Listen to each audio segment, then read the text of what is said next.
Hello and Assalamu alaikum. Today we're going to be studying the first chapter of O-level syllabus, O-level chemistry syllabus, which is states of matter. The way that we're going to be studying is that we're going to be using these notes and these slides and these notes collectively, and you will have access to both of them if you're added in the Google Drive folder. Uh, Google Drive folder के अंदर add होने के लिए you need to give me your email address. Now let's just start. अच्छा जी, states of matter के अंदर सबसे पहले the first thing that we need to know is what is matter. Matter is anything that exists physically. Physically जो चीज़ें exist करती हैं they need to have a particular volume and they need to have a particular mass. तो physically exist करने के लिए दो conditions चाहिए होती है किसी भी चीज़ को. It has to have a certain volume और उसका कोई ना कोई mass होना चाहिए. Things that exist physically may include water, a table, a stack of tissues, a wall, or the air that we breathe. I was just listing some of the things that are present in front of me, and I would like you guys to do the same. Let's try to list some of the things that physically exist around you, and I want you to know कि आप जिस भी चीज़ को list down करेंगे, all of that is going to be classified as matter. Now, things that don't physically exist but are also things include things like feelings and emotions and stuff like that. वो physically exist नहीं करती क्योंकि उनका volume या mass नहीं होता. ठीक है. मैटर के ऊपर ही अगर हम थोड़ी देर रहें तो मैटर जो है वो उसको हम तीन स्टेट्स के अंदर डिवाइड कर सकते हैं. The things that I listed and the things that you listed can be divided into these three categories which we know as the states of matter. ठीक है. And we know हम बचपन से पढ़ते आ रहे हैं कि states of matter are three. We have solids, liquids and obviously gases. ठीक है. Now what we need to remember is that all matter obeys the kinetic particle theory. Solids, liquids and gases all are going to obey this theory. Now what is kinetic particle theory? Kinetic particle theory states that all matter is made up of small particles. This is the first condition that it mentions. These particles are going to be atoms या molecules, particles that are in a state of constant and random motion. This is the second condition that is mentioned by the kinetic particle theory. Now, kinetic particle theory की ये जो दो conditions हैं, I want you to know that these apply to all three of these states, solids, liquids and gases. ये कैसे apply करती हैं? We're going to discuss that just in the next slide. Over here we can see that we have some of the properties of solids, liquids and gases. हमने सबसे पहले diagram बनाई है solids, liquids और gases की और उसके बाद हमने इनके बारे में कुछ पॉइंट्स लिखे हुए.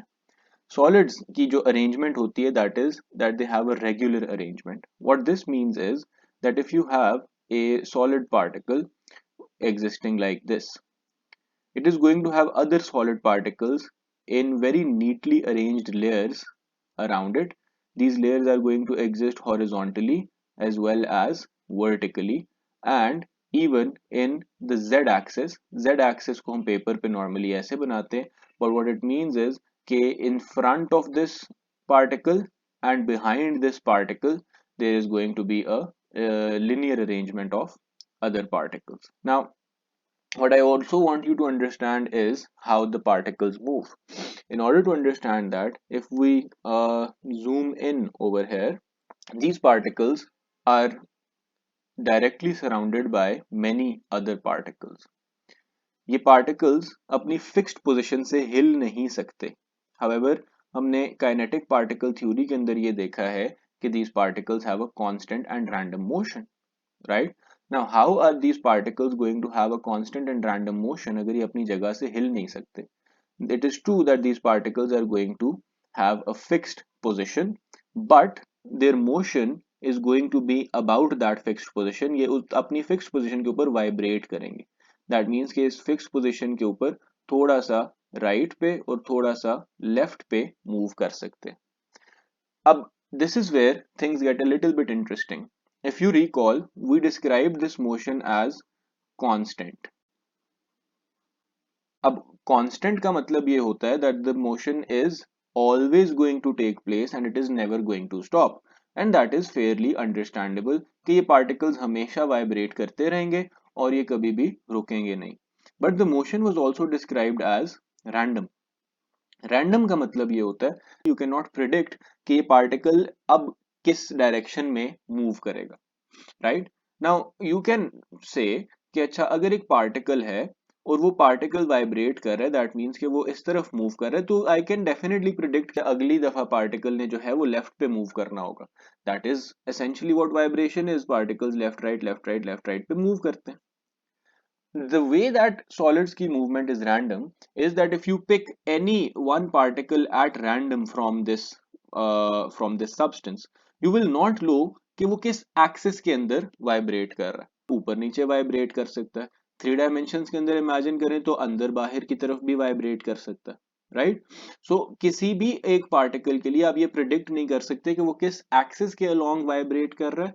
That is what makes its motion random, and that is what makes solids also obey the kinetic particle theory.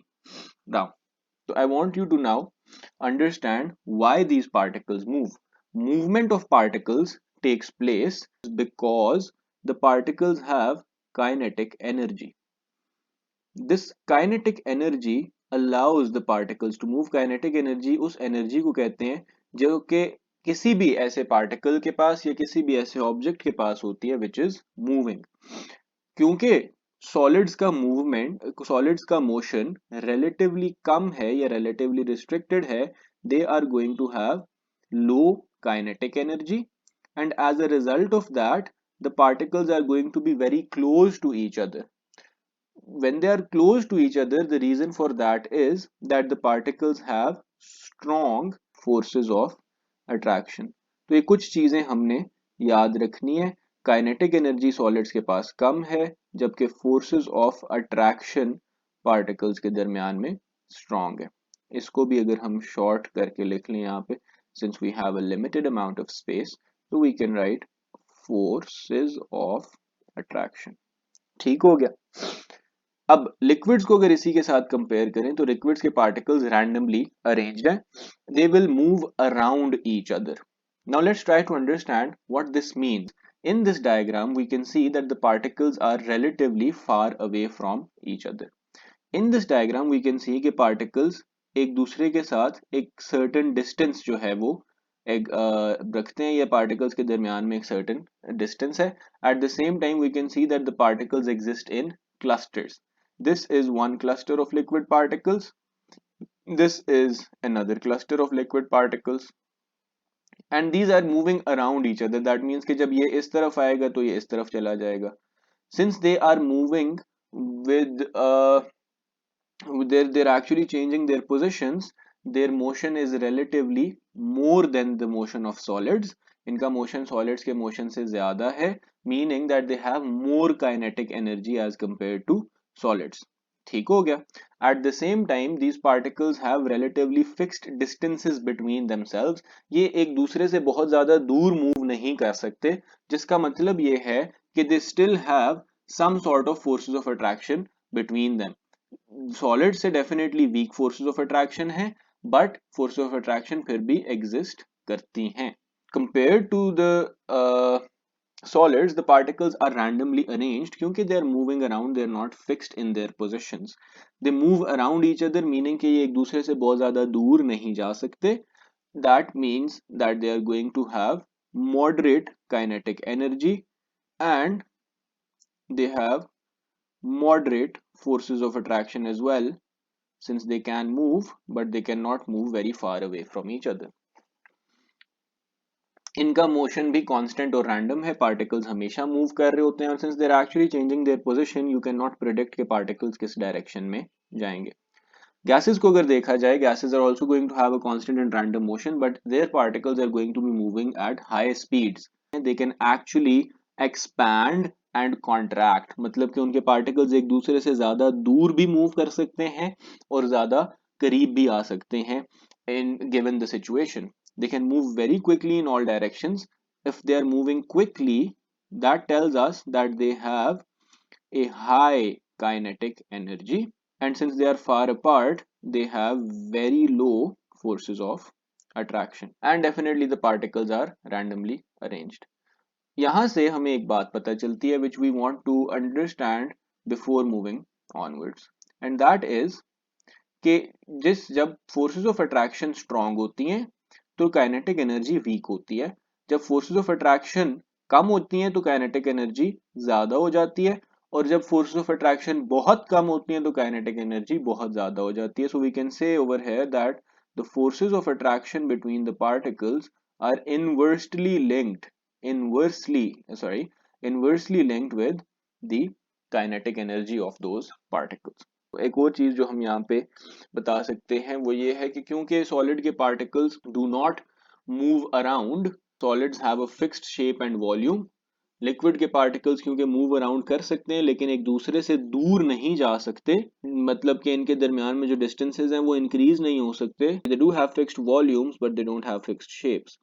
Gases neither have fixed shape nor fixed volume क्योंकि particles दूर जा सकते हैं एक दूसरे से। The distances between the particles can increase. That is also what makes gases compressible, since अगर distances increase हो सकते हैं, बाहर से pressure exert करने पर distances कम भी किए जा सकते हैं to a certain extent. Next up, we're going to talk about state changes. Melting is when a solid changes into a liquid. Melting के लिए हीट एनर्जी चाहिए होती है। हमें पता है कि जब भी हम किसी सॉलिड को लिक्विड के अंदर कन्वर्ट करते हैं तो उसको हीट प्रोवाइड की जाती है या फिर वो हीट एब्जॉर्ब करके लिक्विड में कन्वर्ट होता है। ठीक है, the reason for this obviously is that solids have a lower kinetic energy as we have just studied, whereas liquids have a higher kinetic energy. So in order to convert from solid to liquid, particles need to gain kinetic energy. जब आप उसको heat करते हो तो वो heat को absorb करके convert कर लेते हैं काइनेटिक एनर्जी के अंदर। ठीक है जी। मेल्टिंग एक ऐसा प्रोसेस है which takes place at a fixed temperature and that fixed temperature is known as the melting point. For example, ice का जो melting point है that is 0 डिग्री सेल्सियस। और इसका जो ऑपोजिट प्रोसेस है which is freezing, it takes place at the same temperature as the melting of a substance. तो अगर ice 0 degree Celsius के ऊपर मेल्ट करती है तो वाटर 0 डिग्री सेल्सियस के ऊपर ही फ्रीज होगा in order to convert into a solid. अगर मेल्टिंग के लिए एनर्जी गेन करनी पड़ती है बिकॉज लो काइनेटिक एनर्जी से हाई काइनेटिक एनर्जी वाली स्टेट में कन्वर्जन हो रही है, तो फिर फ्रीजिंग के लिए काइनेटिक एनर्जी लूज होगी। दैट इज वाई जब हम पानी को फ्रीजर के अंदर रखते हैं तो पानी फ्रीज हो जाता है because the surroundings have very less energy and the water can easily lose energy and convert into ice. Let's just have a look at the definition of melting over here. It is when a solid changes into a liquid, it requires heat energy which transforms into chemical energy and it takes place at a specific temperature. ठीक है जी। Melting point को हमने define भी करना होता है। Melting point की definition is that it is a fixed temperature at which a solid converts into a liquid. Moving on, the next state change that we're going to look at is how a liquid turns into a gas. And liquids की gas के अंदर जो conversion होती है that is actually done by two separate methods. एक का नाम यहाँ पे लिखा हुआ है which is evaporation, दूसरे का नाम जो है वो हम यहाँ पे लिख लेते हैं the second method is boiling. इन दोनों methods के अंदर liquid जो है वो convert होता है into a gas. Now what is the difference between these two methods? Boiling takes place at a fixed temperature जबकि evaporation takes place at a range of temperatures. Boiling के अंदर बबल्स फॉर्म होती हैं, whereas evaporation के अंदर surface particles gas में convert होते हैं। हम सबसे पहले बॉइलिंग की बात कर लेते हैं। Boiling is when a liquid changes into a gas. It requires heat which causes bubbles of gas to form below the surface of the liquid. Normally, the way that you would boil a substance is that you would have a liquid in a container and उसके नीचे से आप उस liquid को heat provide करोगे. Now, the particles which are present at the bottom are in direct contact with the heat, so these particles will gain energy first. And when these particles gain energy, they will convert into a gas. When they convert into a gas, यहाँ पर उनके दरमियान में spaces बढ़ जाएंगी, और जब उनके दरमियान में spaces बढ़ जाएंगी, तो they will form bubbles within the surface, below the surface of the liquid. अब इन particles के पास क्योंकि ज़्यादा energy है, ये ऊपर की तरफ rise करेंगे and they will escape the surface as gaseous particles. ठीक है? इस प्रोसेस के अंदर सारे पार्टिकल्स के पास इतनी एनर्जी होनी चाहिए कि वो गैस में कन्वर्ट हो सके, therefore it takes place at a fixed temperature which is known as a boiling point.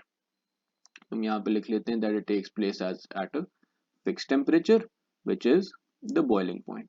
तो बॉइलिंग पॉइंट को हम ऐसे डिफाइन करेंगे that it is a temperature at which liquid particles convert into gaseous particles. It is a fixed temperature at which this happens. अब हमने evaporation को compare करना है with boiling. The way that evaporation works is that evaporation के अंदर you have a liquid in a container or just spilled on the ground. हो सकता है कि वो सिर्फ जमीन के ऊपर पड़ा हुआ हो. In this case, these particles of the liquid they are not actually heated. But what actually happens is कि जो इसके जो surface particles हैं they come into contact with high energy air particles. Air के particles क्योंकि gaseous हैं ये high energy से आके surface particles को hit करते हैं. As a result of that, these surface particles they gain energy. Orange वाले पार्टिकल्स को हम अंडरस्टैंड कर सकते हैं कि ये सरफेस पार्टिकल्स हैं. Now let me just zoom in a little bit.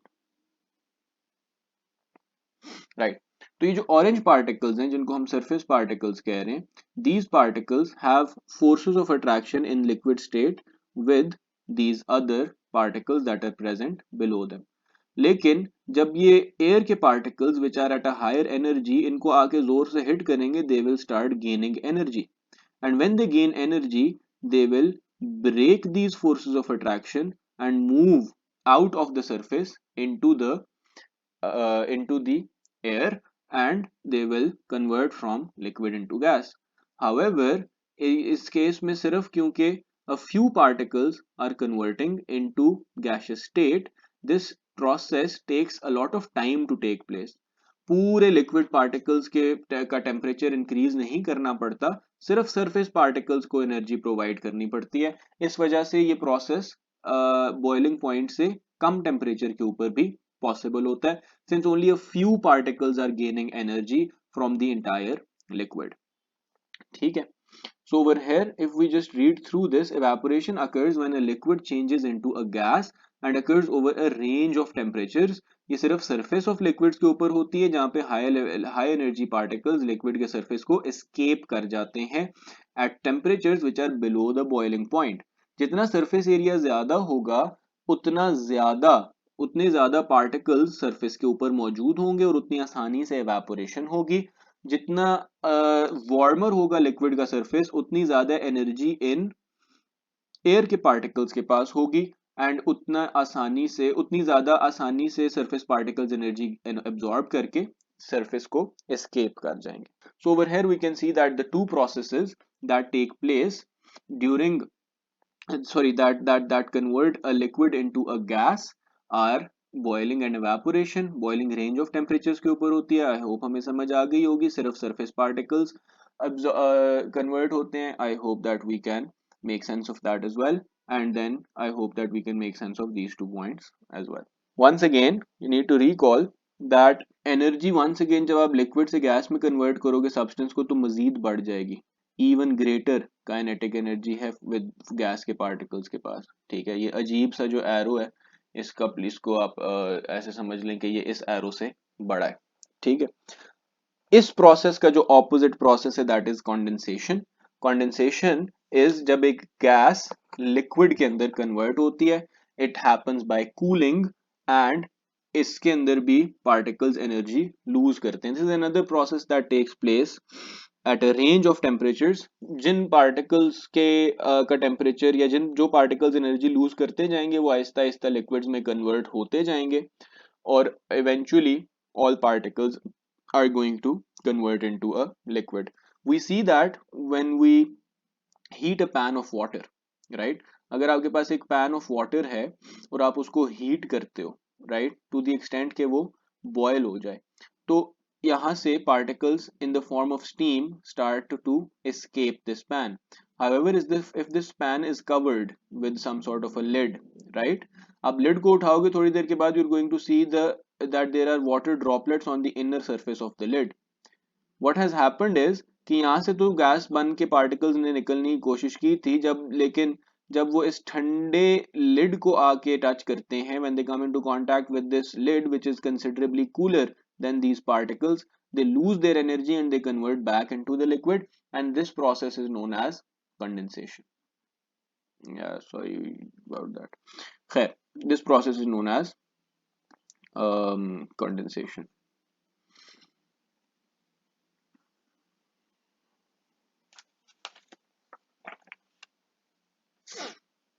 So we've defined all of these processes.